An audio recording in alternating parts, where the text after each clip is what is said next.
Mister औजान। जी सनम madam. मुझे आपसे एक बात पूछनी थी।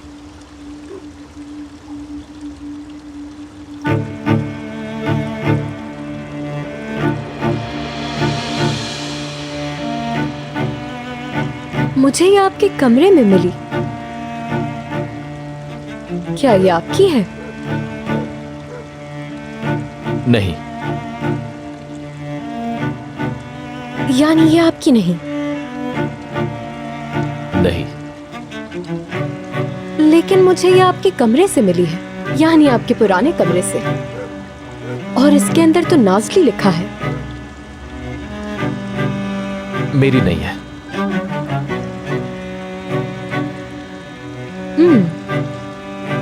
इसका मतलब आप नाज़ली नामी किसी को नहीं जानते?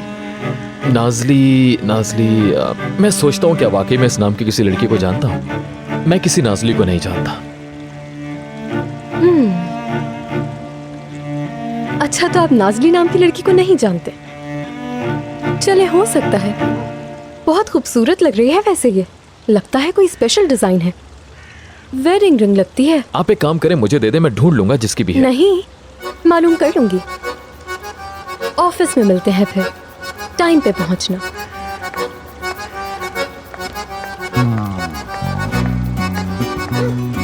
उफ, क्या करूं?